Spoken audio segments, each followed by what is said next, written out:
Hello friends, welcome to my channel bullion bear. मैं किशोर चंद्रा एक बार फिर से सभी दोस्तों का हार्दिक स्वागत करता हूं। दोस्तों, इस वीडियो में हम बात करेंगे महिंद्रा एंड महिंद्रा फाइनेंस के बारे में, क्योंकि कमेंट सेक्शन में कुछ दोस्तों ने कंपनी के ऊपर में कंप्लीट एनालिसिस वीडियो बनाने के लिए रिक्वेस्ट किया है।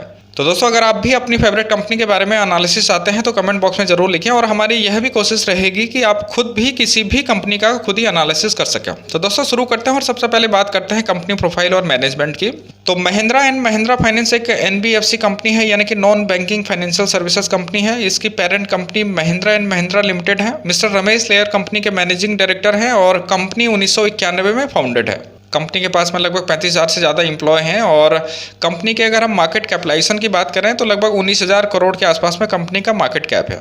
कंपनी शेयर की फेस वैल्यू की अगर हम बात करें तो ₹2 कंपनी के शेयर की फेस वैल्यू है। पी रेशियो यानी कि प्राइस टू अर्निंग रेशियो इसका 14.15 है। पीबी यानी कि प्राइस टू बुक वैल्यू 1.24 है। आरओई यानी कि रिटर्न ऑन इक्विटी इसका 8.74 है। तो दोस्तों, ये तो रही कंपनी की बेसिक इन्फॉर्मेशन। अब आगे इस वीडियो में हम बात करेंगे कंपनी के प्राइस हिस्ट्री के बारे में, कंपनी की रिटर्न हिस्ट्री को जानेंगे, Q1 में जो नतीजे पब्लिश किए हैं उनको देखेंगे, साथ ही इसके शेयर होल्डिंग पैटर्न में जो बदलाव हुए हैं उनको भी देखेंगे। और अगर आप लॉन्ग टर्म इन्वेस्टमेंट के हिसाब से स्टॉक में पोजीशन बनाना चाहते हैं तो एक्सपर्ट इसमें क्या राय रखते हैं इसको भी डिस्कस करेंगे। और साथ ही अगर आप इंट्राडे प्ले करते हैं, हफ्ते के जो बचे हुए ट्रेडिंग सेशन है इसमें किस तरीके की प्राइस मूवमेंट आपको देखने को मिल सकती है, इस पर भी चर्चा करेंगे। तो दोस्तों, कम से कम समय में ज़्यादा से ज़्यादा इन्फॉर्मेशन आप तक पहुंचाने का प्रयास रहेगा, तो वीडियो में आप अंत तक बने रहें। और अभी तक भी अगर आपने चैनल को सब्सक्राइब नहीं किया है तो सब्सक्राइब करके इनकरेज जरूर कीजिए। वीडियो पसंद आए तो लाइक करना बिल्कुल भी ना भूलें। और दोस्तों, अगर आप डीमेट ट्रेडिंग अकाउंट ओपन करवाना चाहते हैं तो डिस्क्रिप्शन में अकाउंट ओपनिंग लिंक है, आप लिंक पे के आसानी से अपना डीमेट ट्रेडिंग अकाउंट ओपन कर सकते हैं बिल्कुल फ्री में।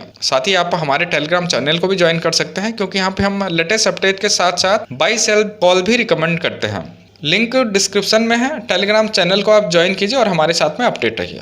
तो वापस आ जाते हैं महिंद्रा एंड महिंद्रा फाइनेंस के डिस्कशन पे, और सबसे पहले बात करते हैं इसके लेटेस्ट इवेंट की। तो दोस्तों, महिंद्रा एंड महिंद्रा फाइनेंस ने ₹50 में राइट इश्यू लेकर आई है, और साधारण भाषा में हम इसको समझें तो कंपनी ने ₹50 के भाव के ऊपर में राइट्स निकाल दिए हैं। मतलब कि 21 जुलाई को शेयर का भाव ₹230 के आसपास में चल रहा था। ₹50 और लगा के आपको एक शेयर की जगह 2 शेयर मिल जाएंगे, यानी कि 230 + 50 यानी कि 280। तो ₹280 में कंपनी आपको 2 शेयर दे देगी, मतलब 140 के आसपास में एक शेयर की कीमत आपको लगेगी। इसके लिए आपको और ₹50 और इसमें खर्च करने होंगे। हालांकि जब राइट इश्यू की बात चल रही थी तो स्टॉक 185-90 के आसपास में ट्रेड कर रहा था, और जैसे ही खबर मार्केट में उछली तो कंपनी के शेयर प्राइस में भी उछाल देखने को मिला और स्टॉक लगभग 230 के आसपास में ट्रेड करने लगा। अब इसको समराइज करते हैं तो दोस्तों, एक शेयर का भाव ₹140 के आसपास में होगा, और आज जो इसकी ओपनिंग हुई थी लगभग ₹134 के आसपास में इसकी ओपनिंग हुई थी, और अभी इसकी जो क्लोजिंग हुई है ₹153.95 के ऊपर में इसकी क्लोजिंग हुई है।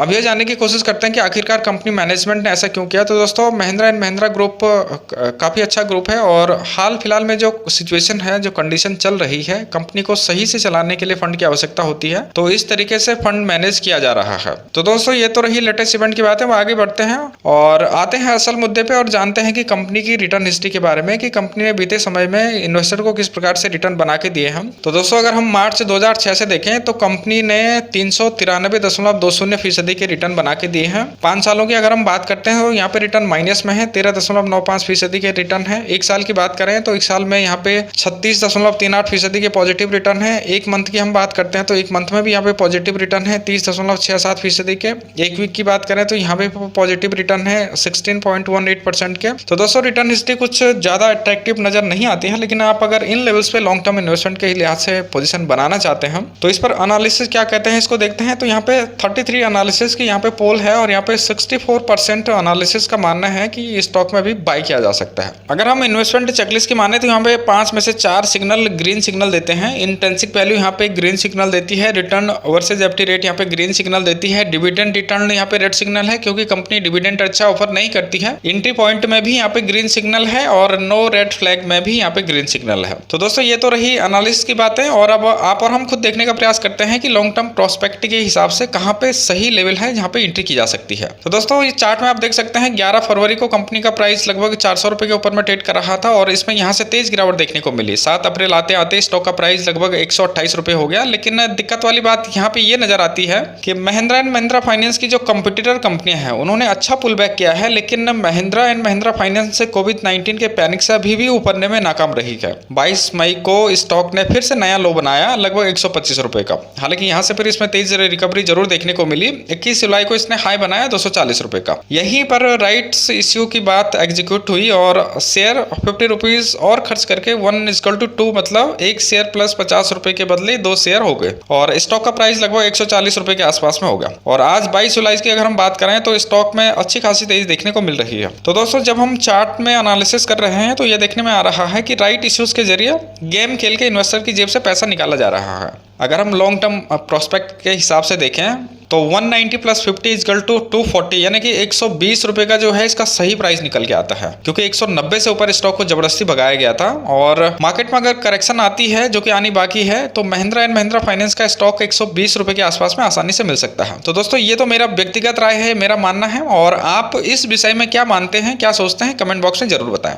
अब आगे बढ़ते हैं, बात करते हैं Q1 के रिजल्ट की। तो दोस्तों ये यहाँ पे फिगर है ये मिलियंस में है। टोटल रेवेन्यू जनरेट किया गया था यहाँ पे 26,404 मिलियन का यहाँ पे रेवेन्यू जनरेट किया गया था, जिसमें से कि नेट प्रॉफिट हुआ था 1,557.90 मिलियन का। अब इसके शेयर होल्डिंग पैटर्न को देखते हैं तो यहाँ पे प्रमोटर की होल्डिंग पिछले क्वार्टर की तरह सेम बनी हुई है, यानी कि 51.19% यहाँ पे प्रमोटर की होल्डिंग है। पब्लिक की होल्डिंग की बात करें तो 48.47% यहाँ पे पब्लिक की होल्डिंग है और अदर्स की बात करें तो 0.34% यहाँ पे अदर्स की होल्डिंग है। पब्लिक होल्डिंग को थोड़ा डिटेल में देखें तो नॉन इंस्टीट्यूशनल इन्वेस्टर के पास में यहाँ पे 9.32% की होल्डिंग है, म्यूचुअल फंड के पास में यहाँ पे 12.14% की होल्डिंग है और एफआईज के पास में यहाँ पे 23.94% की होल्डिंग है। तो अगर हम इसके शेयर होल्डिंग पैटर्न में अगर चेंजिंग की बात करें तो कुछ ज्यादा चेंजिंग इसमें नजर नहीं आती है। प्रमोटर की होल्डिंग में यहाँ पे कोई चेंज नहीं हुआ है।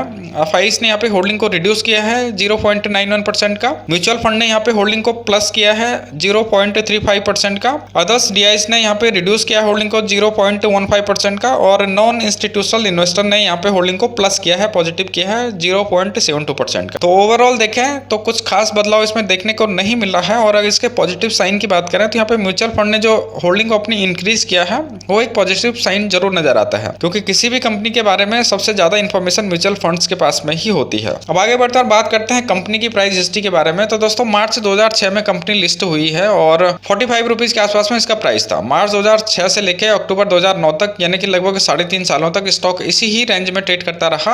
हालांकि जनवरी 2008 में इसने स्टॉक ने हाई बनाया था 273-74 रुपए का। नवंबर 2009 से स्टॉक में रैली देखने को मिली और दिसंबर 2000 तक स्टॉक का प्राइस 188 रुपए तक पहुंच गया। मतलब एक साल में ही स्टॉक का प्राइस 4 गुना से भी ज्यादा हो गया और फिर स्टॉक 2 सालों तक इसी रेंज के ऊपर में ट्रेड करता रहा। नवंबर 2012 में फिर से इसमें रैली देखने को मिली और एक साल तक लगातार तेजी बनी रही। दिसंबर 2013 में इसने नया हाई बनाया 356 रुपए के आसपास का। फिर इसमें यहां से तेज गिरावट देखने को मिली और फरवरी 2016 में इसने सपोर्ट लिया 173 रुपए के आसपास में। नवंबर दिसंबर 2010 में स्टॉक को इन लेवल्स पे रेजिस्टेंस का सामना फेस करना पड़ रहा था और यहां पर ये लेवल सपोर्ट का काम करने लग गया। यहां से फिर इसमें रैली देखने को मिली और 8 महीने के बाद स्टॉक ने नया हाई बनाया 405 रुपए के आसपास का। यहां पर 2 महीने तक का करेक्शन देखने को मिली और दिसंबर 2016 में हाई लो बनाया इसने 245 के आसपास का और फिर यहां से स्टॉक रॉकेट बन गया और नॉन स्टॉप इसमें तेजी देखने को मिली। 533 तक का सफर इसने नॉन स्टॉप तय किया लगभग 15 महीनों के अंदर में। अप्रैल 2018 में इसने ऑल टाइम हाई बनाया लगभग 530 का। लेकिन जैसे ही मार्केट में रिसेशन का दौर शुरू हुआ स्टॉक में भी भारी गिरावट देखने को मिली और बची खुशी कसर कोविड-19 ने निकाल दी। तो दोस्तों स्टॉक 127 के आसपास तक आ फिसला। यहाँ से हालांकि स्टॉक ने रिकवरी जरूर दिखाई, लेकिन अदर्स कंपटीटर कंपनियों से अगर तुलना करें तो यह रिकवरी नाकाफी दिखाई देती है। तो दोस्तों ये तो रही महिंद्रा एंड महिंद्रा फाइनेंस के प्राइस हिस्ट्री। अब आगे बढ़ते हैं और बात करते हैं, अगर आप महिंद्रा एंड महिंद्रा फाइनेंस में इंट्राडे प्ले करते हैं तो हफ्ते के बचे हुए ट्रेडिंग सेशन में आपको किस तरीके के प्राइस दिखाई दे सकते हैं। तो इससे पहले आज के इसके प्राइस एक्शन को देखते हैं। इसकी जो प्रीवियस प्राइस क्लोजिंग थी 138 रुपए 90 पैसे के ऊपर में थी। ओपन हुआ था आज 136 रुपए 95 पैसे पे। हाई बनाया था इसने 159 रुपए 50 पैसे का और लो बनाया इसने 134 रुपए 30 पैसे का और आखिर में 10.84% तेजी के साथ में 153 रुपए 95 पैसे के ऊपर में बंद हुआ। अब बात करते हैं, अगर आप इंट्राडे प्ले करते हैं तो आपको कौन से टारगेट देखने को मिल सकते हैं हफ्ते के बचे हुए ट्रेडिंग सेशन में। तो दोस्तों अगर हम अपसाइड की बात करें तो पहला टारगेट इसका 160 रुपए का ही हो सकता है, जो कि इसका आज का हाई प्राइस है। और जिस तरीके से आज इसमें कामकाज देखा गया गया तो दूसरा टारगेट इसका 165-66 तक का हो सकता है। डाउन साइड की बात करें तो डाउन साइड में इसका पहला टारगेट 135 रुपए का ही होगा, जो कि इसका आज का ओपन प्राइस है। और अगर मार्केट में ज्यादा करेक्शन आती है, गिरावट आती है, तो स्टॉक फिर 127 के लेवल तक फिसल सकता है। तो दोस्तों इन लेवल्स को ध्यान पे रख के आप इंट्राडे प्ले कर सकते हैं। आशा करता हूं कि डेटा आपको पसंद आया होगा, तो प्लीज लाइक सब्सक्राइब करके इनकरेज जरूर कीजिए। और अगर आप अपनी फेवरेट कंपनी के बारे में एनालिसिस आते हैं तो कमेंट बॉक्स में जरूर लिखें। तो दोस्तों इस वीडियो में इतना ही। आशा करता हूं कि डेटा आपको पसंद आया होगा। अगली वीडियो में फिर मिलता हूं, तब तक के लिए नमस्कार, जय हिंद।